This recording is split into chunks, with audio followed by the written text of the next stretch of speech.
According to a recent finding, being rated in a group on facial attractiveness can actually raise you up by up to 2 points. So why is this the case, and how can you use this so-called cheerleader effect to your advantage? In every schoolyard or university hall, the typical Hollywood movie stereotype of the geeks, the freaks, the jocks, and the cheerleaders seems to prevail. Everyone seems to merge into their expected image based on how they look. So if it seems as if the geeks and freaks wear glasses and overalls, and the jocks are testosterone-heavy varsity jacket-wearing man-children, then why is it that the stereotype of the cheerleaders is always attractive young women? The cheerleader effect is a common pop culture trope, and it assumes that women are more attractive when seen in a group with other women, compared to when they are viewed in isolation or by themselves. Now, obviously, this doesn't just apply to women, as we'll see in a second. While commonly referenced in TV shows, most famously in How I Met Your Mother, there is actually considerable scientific research to test whether the perceived attractiveness of an individual is greater when the individual is in a group compared to if they are viewed in isolation. Looking broadly across all relevant facial aesthetics research has provided us with multiple different hypotheses as to why the cheerleader effect may work. There are some different propositions about why being viewed in a group makes you more attractive. One idea is that being seen with other people makes you seem more socially desirable and then, hence, attractive. While it is true that this may make you seem more likable and friendly, these personality traits don't just cross over into physical attractiveness. Another theory is that when you are seen in a group, the overload of facial information for the viewer means that they can't look at your face for as long, and therefore they can only glimpse over it, making you seem more attractive as they have less time to scrutinize your flaws. The last main hypothesis is that the brain generalizes about a whole group due to a perceptual phenomenon called Gestalt psychology, and hence assumes that if one face is attractive, then the other faces must all look somewhat comparable, that every face in that group must also be attractive.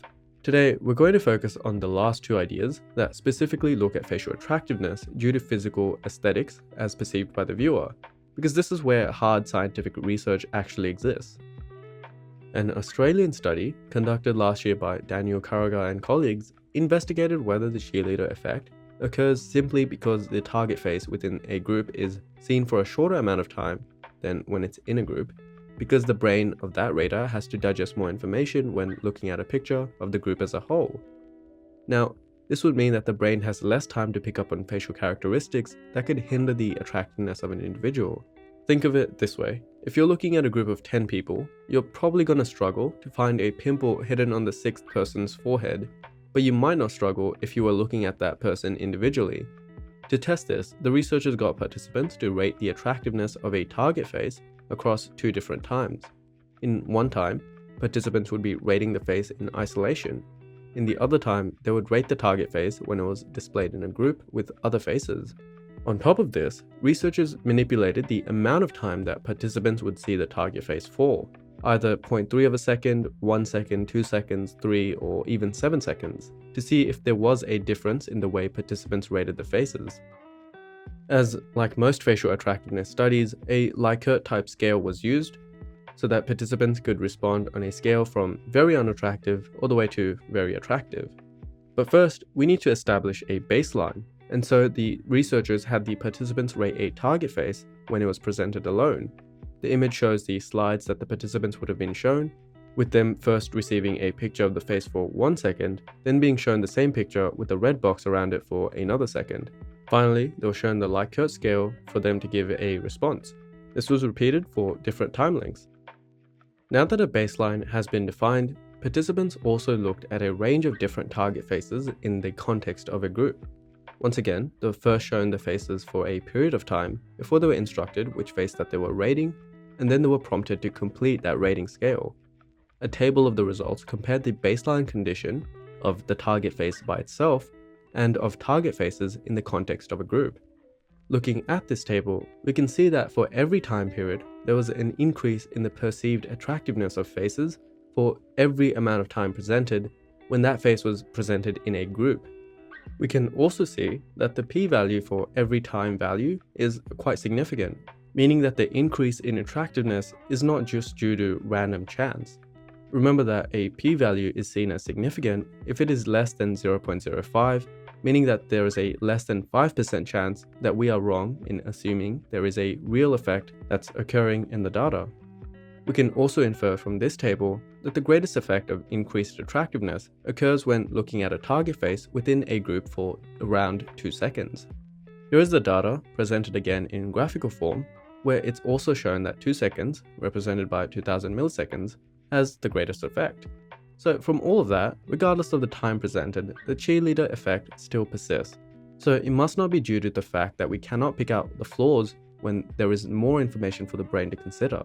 If that was the case, then we wouldn't see this in every time value. To break up the hard research and monotony of boring facts and numbers, let's look at how this cheerleader effect actually became popular, with none other than Barney Stinson. But first, remember to like the video, leave a comment, and subscribe to the studio to support the channel.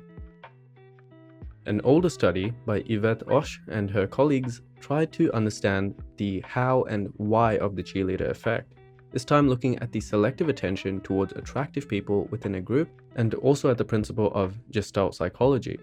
Let's first look at selective attention, the perceptual experience that instead of attending to a whole situation, a perceiver spends much more time looking at the salient or attractive features of a picture or situation, and then makes inferences about the rest of that situation based on the salient features. Through eye-tracking experiments and prompted questionnaires using a variety of stimuli for the participants, results found that participants are unlikely to focus on less attractive people within a group, and are more likely to spend their time focusing and attenuating to the standout attractive people in a group. I mean, we all knew this. This is why you have your attractive friend in your Tinder bio. Come on, basic stuff, rookie mistakes. The implication of this is that people would generalize based on their perceptual experience and attribute part of other features within that group to you. This is further explained through Gestalt psychology, where if your friends are attractive, then supposedly you must be too. Gestalt psychology is a perceptual phenomenon, which basically means that the whole is different to the sum of its parts. Drawing this Gestalt phenomenon into the context of the cheerleader effect, there are unique properties of a cheerleader group that cannot be predicted by only considering the individuals from that group. That is, the way that the individuals of a group interrelate is unique compared to those individuals by themselves. Now, I explain this in simple terms, something that probably everyone can understand. A phone by itself and a charger by itself don't have the same type of relationship to a phone with a charger. I mean, a phone without a charger is just really a fragile brick, and a charger without a phone is just an expensive wire. Anyway, back to the topic. The researchers found that the Gestalt phenomenon does apply to the cheerleader effect. So those emergent properties of the cheerleader group become applied to the individuals within that group, even though you can't infer those properties about an individual if you were to just look at them in isolation. In that sense, by being part of a group, you adopt some of the physical attractiveness qualities that have been attributed to that group, even if you yourself wouldn't initially be seen by those to have that quality. Let's bring it back to the phone analogy.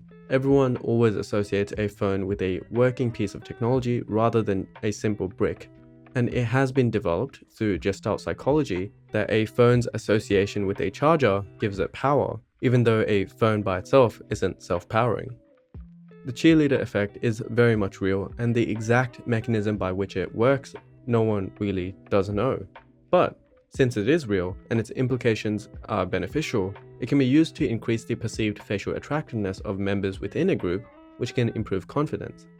The way that a group's physical attractiveness is greater than the average attractiveness of its members, and the way that individuals within a group are rated better than if they were in isolation, is due to simple cognitive psychology, namely the perceptual phenomenon of Gestalt psychology.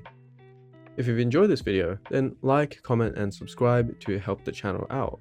As always, you can order a facial aesthetics report over at the Coos website and get 7,000 words of technical feedback on ways you can improve your looks, written by our team of doctors, dentists, and periodontists to identify your strong and weak features and give you a relevant guideline on how you can improve them.